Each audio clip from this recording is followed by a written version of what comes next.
Fall always makes me think of endings, but not in a sad way, more like this quiet kind of surrender. Everything just lets go. The colors fade, the air cools, and somehow that feels honest. I lost someone recently. She was very dear to me and my family. It just really made me think a lot about grief, loss, despair. I don't know how to deal with it. Everybody deals with grief a different way. I think I'm still going through it, but I'm almost in the final stages of it, coming to the acceptance part. But it's always hard. So for this piece, I was working on this for quite some time, before she had passed, and then once she unfortunately left, I stopped. Because this is a piece that actually reflected who I am and what I feel and felt. That was something that was a big blow to me, so it took a lot out of me to want to continue with this piece.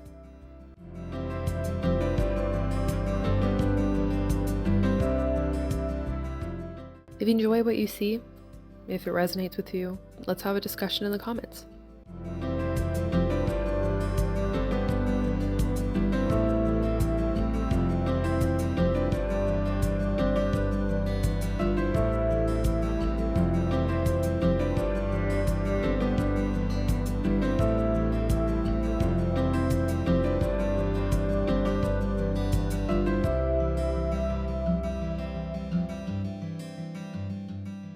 The woman in the drawing is wearing a mask. It's porcelain, cracked. You can only see one of her eyes through a break in it. The other is completely hidden. It's like she can only see half the world now. Or maybe only half of herself. They say she loved a prince once. Not the fairy tale kind, or like the kind that exists only in memories, or in the parts of you that you've already lost. Now she holds what's left of him. Bones, fragile, cracked, old. He still wears his crown, one tangled with flowers that shouldn't still exist, but they do. And that feels almost cruel, doesn't it? Beauty that refuses to die when everything else already has. There's no background behind them. It's just emptiness. Because grief doesn't need a place. It is the place. When I started this piece, I wasn't really thinking about her story, but the more I drew, the more I realized she's trapped. She can't show her pain. If she does, she risks falling into the same void that took him, the chaos of her own mind. And once you fall into that, it's hard to find your way back. The mask, to me, is everything she's had to become just to keep existing, to appear okay. To smile when people ask if she's fine, even when something inside her is cracking. I get that. We all wear masks. Some of us just get better at pretending they're real. When I started getting more detailed with her eye, I thought about how we hide our cracks so easily. How grief sits quietly behind a calm face like it's waiting for permission to speak. And maybe that's why this drawing ended up the way it did, so that I could give grief a voice. The prince, he's not really separate from her. He's more of a reflection, a ghost of who she used to be, or maybe the part of her she still clings to, even though it's already gone. Sometimes obsession doesn't look like madness. Sometimes it just looks like love that never learned how to let go. The flowers on his crown, they're still there, wilted, bruised, fading, but still holding on.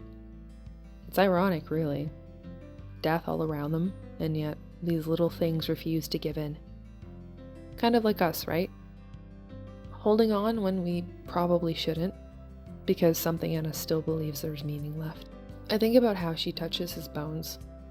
Careful, gentle, almost like she's scared they'll disappear. Maybe they already have. Maybe this is just her way of remembering. Sometimes mourning isn't about losing someone.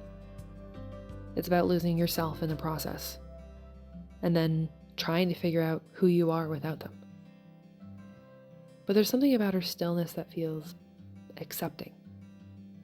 Like she's beginning to understand that death, grief, whatever you want to call it, it's not an end. It's just a mirror showing what's left when everything else fades away. Fall feels like that too. The trees don't fight it. They just trust that spring will come back for them. Maybe she's learning that. Maybe I am too.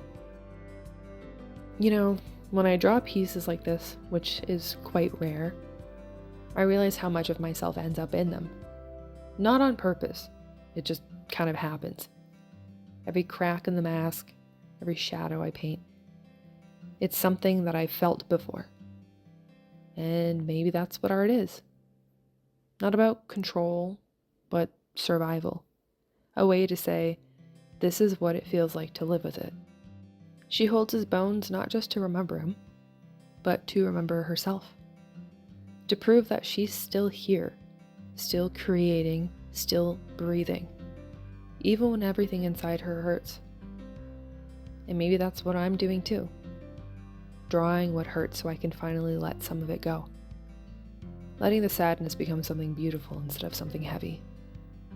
Because grief, loss, obsession, they're not just endings, they're transitions. Doorways, really. And we get to choose what comes after we walk through them. In the end, she doesn't take off the mask. She doesn't have to. The one visible eye is enough. If you look closely, there's this faint light there. Not hope exactly, but something like it.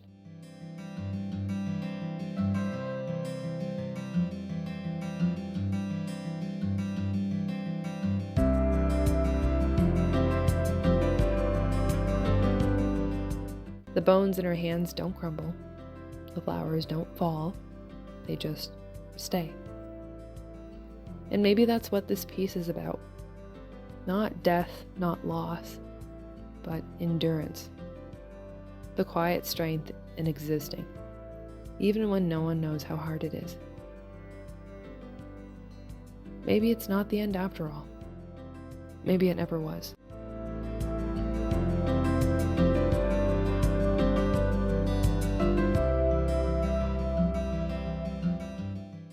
I hope you enjoy the rest of this video, and I hope that you make time for the people that you love, people that you care about, but also make time for yourself.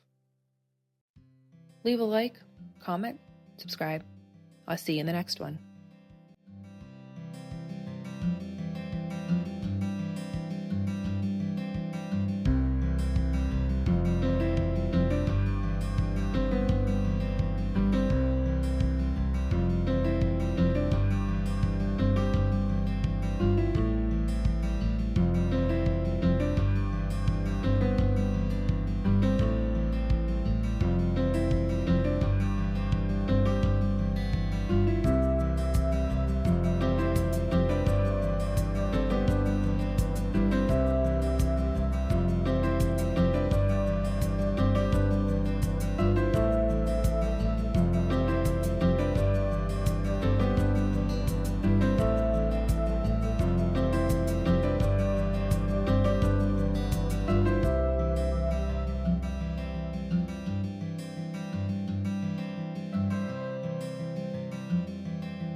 you.